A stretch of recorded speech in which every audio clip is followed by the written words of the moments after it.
되게 역설적인 게 굉장히 고학력자들은 이런 사람이 지원을 할 정도로 지원이 오는데 오히려 그런 사람 채용을 할 수가 없어요. 기사를 봤는데 시어섬 인구가 70만 명이라고 하더라고요. 청년들이 왜 쉬는지도 되게 궁금해지기도 했고, 제가 예전에 자영업을 했을 때도 저도 쉬는 기간이 꽤 긴 적이 있었거든요. 근데 그때를 생각해보면 쉬는 기간이 길어질수록 굉장히 좀 두려워지고, 앞으로 내가 괜찮은 회사에 취직을 할 수 있을까? 이력서는 넣으면서도 뭔가 이 상태가 좀 더 지속됐으면 좋겠다. 뭔가 공부를 하거나 자기 개발을 하면서 좀 시간을 벌고 싶기도 하고, 동시에 내가 취직 시장에 다시 들어갈 수 있을까 라는 걱정도 많이 됐던 걸로 기억하고 있어요. 악순환이 반복되는 것 중에 하나가 인스타나 SNS를 통해서 허영심 문화가 확산되고 있는 것, 그리고 마치 대기업에 들어가지 않으면 나고자로 여겨지고 이제 친구들한테 자랑할 수도 없는 그런 직업처럼 느껴지는 것도 있고, 대기업의 일자리가 14% 정도라고 하는데 모두가 대기업 갈 수 있는 거 아니고 모두가 상위권 대학을 갈 수 있는 게 아닌데, 마치 언론에서는 잘 사는 사람들의 모습만 보여주니까 사람들 인식 속에는 그게 평범해진 거죠. 너무 고급차를 끌고 서울에 자가 있는 게 평범한 것처럼 여겨지니까 자기는 그 평범에 들지 못했구나 라고 생각을 해버리고, 그런 대기업에 취직이 안 돼버리면 차라리 쪽팔려서 그냥 일을 쉬겠다, 그런 식으로 이제 생각을 많이 하는 것 같아요. 두 가지 부류가 있는데, 똑똑한 친구들 부류에서는 맨날 부동산 얘기, 코인 얘기, 집 얘기, 그런 얘기만 하거든요. 어떻게 보면 평범한 이야기를 좀 못하는? 그러니까 평범한 이야기를 하거나 중소기업을 가거나 대기업이 아니거나 그러면 뭔가 부끄러운 분위기가 형성이 되는 거예요, 친구들끼리. 근데 B 부류는 되게 어릴 때부터 친구들이라 그런지 되게 편하게 말할 수 있는데, 중소기업을 갔든 어떤 기업을 갔든 그런 걸 편하게 말할 수 있는 분위기가 있는데, 학력이 높은 친구들한테는 유독 뭔가 계속 자랑을 해야 되고 뭔가 은근히 경쟁이 붙는 거죠, 거기 안에서. 난 굳이 그러고 싶진 않은데 분위기가 그렇게 형성이 되니까, 이런 걸 보면은 청년들도 똑같겠죠. 그러니까 어떻게 보면 부끄러운 거예요. 내 명함이 중소기업 찍히는 게 부끄럽고 스타트업 찍히는 게 부끄럽고, 블라인드만 가도 새 회사라고 찍히잖아요. 새 회사는 너 새 회사야? 이렇게 물어보는 것도 많고, 약간 그 경멸하는 분위기가 그 안에서도 형성되기 때문에, 한마디로 만약에 중소기업이 안 부끄러우면 누가 안 들어가겠어요. 그러니까 부끄럽고 연봉도 낮고 조조소라는 말이 괜히 나온 것도 아니고 복지도 형편이 없으니까 하는 거고, 그리고 거기에서 이제 나온산이나 TV 프로그램들만 봐도 그 사람들 사실 상위 1%들이거든요. 근데 그 사람들이 일상을 보여줬다고 해서 저렇게 살아야지 맞는구나 이렇게 환상을 심어준다는 거죠. 심지어 쉬돌이든 그런 프로그램도 가족은 저래야 돼, 가족은 유모차 최소한 저건 끌어야 돼, 가족이라면 최소한 저런 평소에는 살아야 되는구나, 이게 그냥 심어진 거죠. 사람들 머릿속에, 청년들 머릿속에 심어졌기 때문에 내가 저 기준이 안 되니까 당연히 연애를 할 수 없는 상태야 라고 그냥 무의식에 깔려버린 것 같아요. 그러니까 언론에서는 사실 진짜 비루하고 비참한 가족들이 사는 거를 비춰주면 굉장히 사람들이 싫어한대요. 왜냐면 그게 너무 현실적이라 굉장히 혐오감을 일으킨다는 거죠, 그게. 그래서 그런 거죠. 디즈니처럼 약간 내게도 일어날 수 있을 법 하면서도 약간 환상적인 그런 소재가 딱 연예인 혼자 사는 프로그램이었던 거죠. 그리고 그것도 이제 너무 상위층으로 가서 사람들이 피로감에 쩌니까 나타난 게 연애 프로그램인데, 나는 솔로든 그런 프로그램도 사실 방송에서는 그냥 평범한 사람들 내보내지 않거든요. 그런 사람은 다 거르죠, 당연히. 왜냐하면 시청률이 안 나오니까. 욕을 먹더라도 그 사람들은 자극적이어야지 도움이 되지 무관심을 원하지 않잖아요. 그래서 소득이라든지 자산이라든지 자가 아파트 몸만 오셔도 됩니다. 아니 누가 몸만 오셔도 되는 청년이 몇 명이나 된다고 그런 사람들 내보내면서 이 사람들이 평범한 사람들이니까 저 정도는 돼야 연애를 하겠구나라고 또 이게 돼버리는 거예요.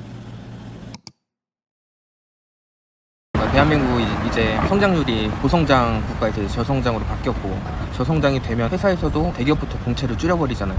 그리고 중소기업은 일자리가 없는데 청년들은 또 중소기업으로 가지 않는, 다른 나라 같으면 저성장 기조가 됐다? 그럼 중소기업에도 많이 취직하고 그게 큰 친구들한테 쪽팔린 거리가 되지 않는데, 한국에서는 그게 쪽팔림처럼 느껴지니까. 지금 일론 머스크든 그런 사람들은 학교를 세워가지고 지금 자녀들을 아예 국공립 학교에 안 보내잖아요. 그래서 자기가 학교를 만들어서 거기에서 철학을 배우고 사색을 하게 만들고, 빌 게이츠 애들도 아예 핸드폰을 못 쓰게 하잖아요. 그러니까 그 정도로 그 사람들은 이제 철학이나 이런 창의력, 그리고 인간다움을 배워가지고 인공지능을 지금 뛰어넘으려고 지금 노력을 하고 있는데 우리는 고성장 시대에 딱 걸맞는, 그러니까 중화학 공업에 딱 걸맞는 인재들을 배출하기 위한 대학을 가정해 놓고 거기 대학을 잘 나오면 좋은 대기업에 취직해서 그때는 은행에만 넣어도 이자가 뭐 10%씩 늘어나니까 당연히 자동적으로 이제 부자가 될 수 있는 시스템이었고, 지금은 은행 금리부터가 박살이 났잖아요. 그리고 그렇게 되지 않는 성공 법칙을 자녀한테 그냥 고스란히 안겨준 거죠. 야, 좋은 대학 가야지 내 전철을 밟아서 얘도 성공할 수 있겠구나. 그 공식을 그대로 대입한 거고. 근데 시대가 지금 엄청나게 바뀌고, 대표적으로 어떻게 보면 시대의 상징이라고 할 수 있는 메가스터디 그 손주훈 대표도 그러잖아요. 이제는 공부로 돈 벌 수 있는 시대가 끝났다. 실제로 완전히 끝난 건 아니지만 확률적으로 굉장히 줄어들었다는 얘기거든요.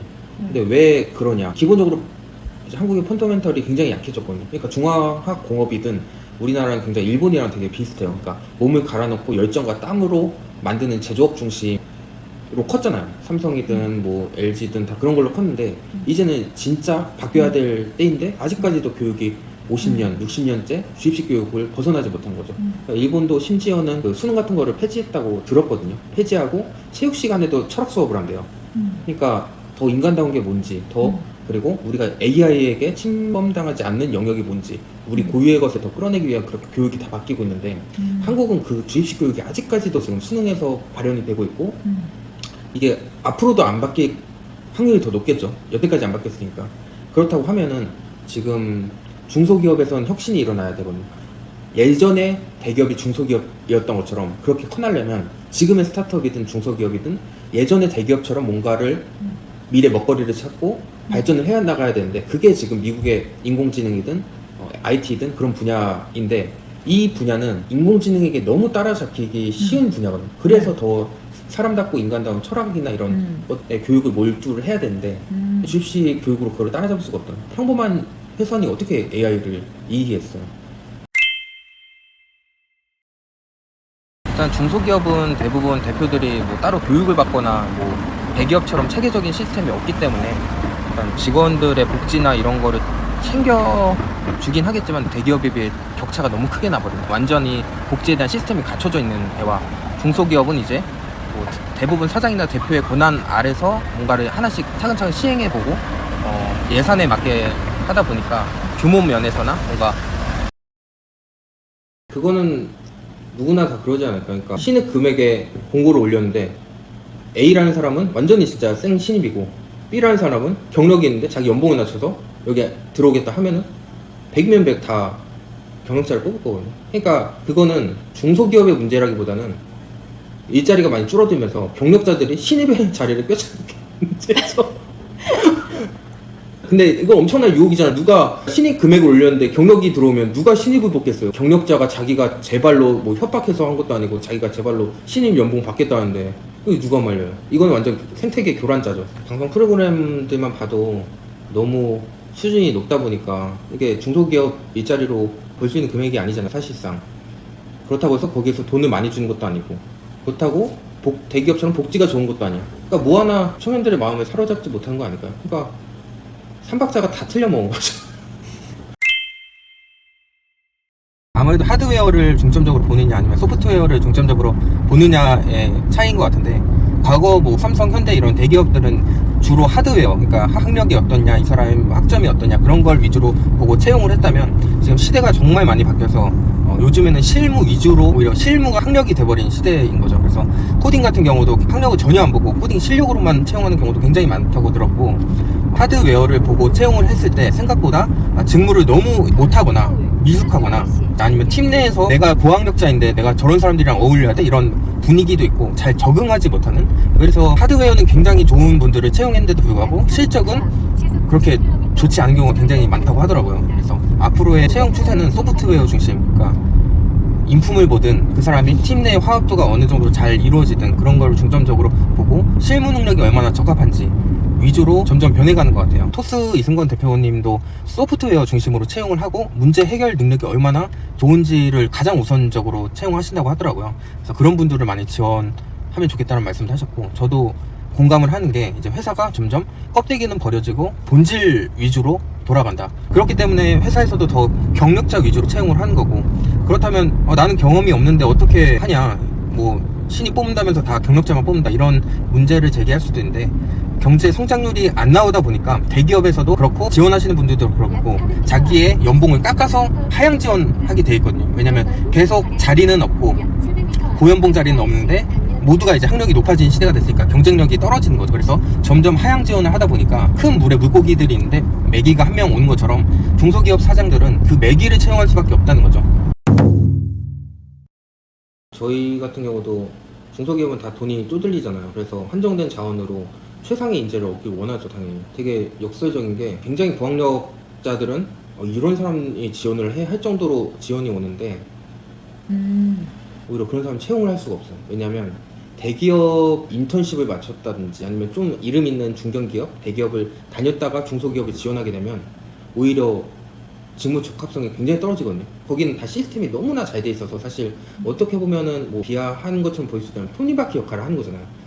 굉장히 거대한 시스템 안에서 하나의 톱니바퀴 역할을 하는데, 중소기업은 지금 톱니바퀴든 뭐든 나사 들고 연장 들고 지금 이리 뛰었다 저리 뛰었다 하는 만능 약간 그런 사람들이 필요해지다가 이제 대기업화되면 점점 이제 각 분야에 맞는 분들이 필요한데, 그러니까 대기업에 다니는 분들이 적응을 못 하는 거예요.